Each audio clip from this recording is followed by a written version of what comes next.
And welcome back to Capitol Tonight. My next guest has seen her fair share of state budgets after serving as former Governor George Pataki's number 2 during his first four-year term. Although she's become quite an outspoken conservative commentator since leaving state government at the end of 1998, particularly when it comes to what she calls Obamacare, Betsy McCaughey is among those on the right who like what they're hearing so far from Democratic Governor Andrew Cuomo. That is not, however, to say that she doesn't have some of her own proposals, particularly when it comes to corporate tax relief. The former lieutenant governor is standing by. She's joining me from our sister station in New York City. Ms. McCaughey, welcome to Capitol Tonight.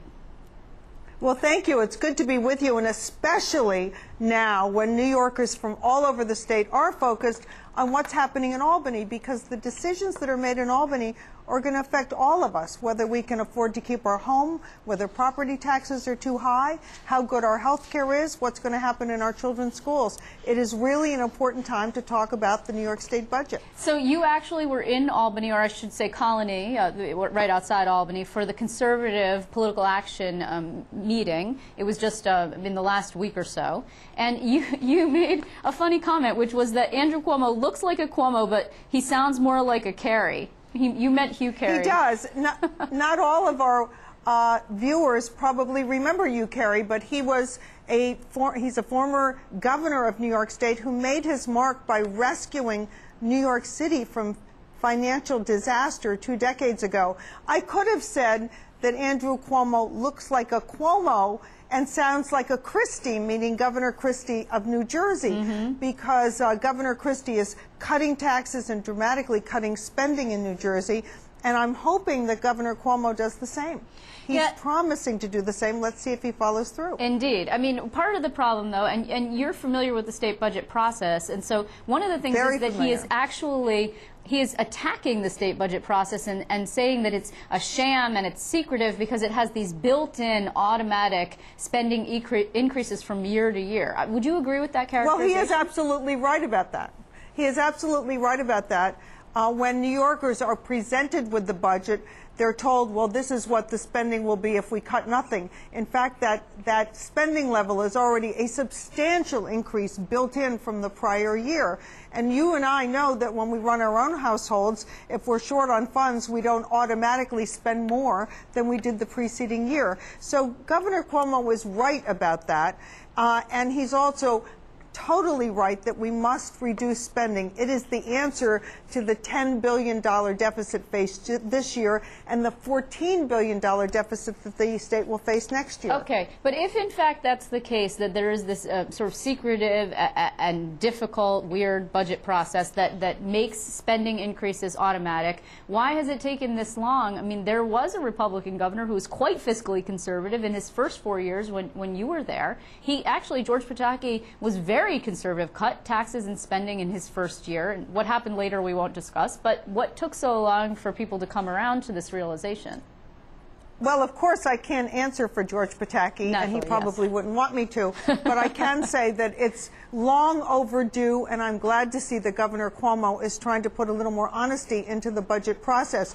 But getting beyond the methodology, the really important thing here is that New York must spend less, and it also must offer relief to the counties, and there's 2 ways to do that. Number 1 is we have to enable each county government to make its own decisions about Medicaid, because Medicaid, the health program for low-income families and individuals, is breaking the back of taxpayers in New York State, especially upstate. So let the people of Erie County decide what kind of Medicaid benefits they can offer, what's within their budget.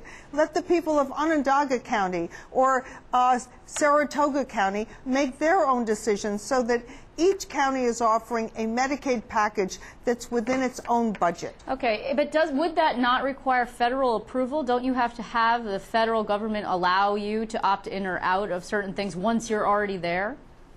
No. In fact, all of the states have to offer a minimal level of benefits, but there is tremendous play in what kind of optional benefits are offered. And New York State offers the richest Medicaid program in the country.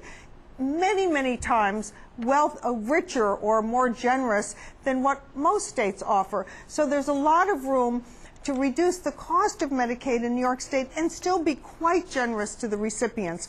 far more generous than California, for example.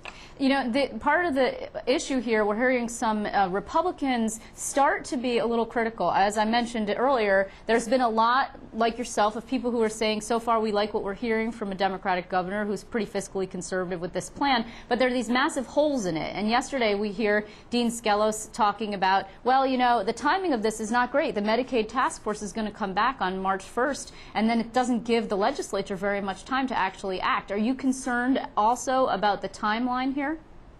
Well, I was much more concerned about seeing the appointment of a Medicaid task force to begin with, because it was like appointing the foxes to watch the hen house.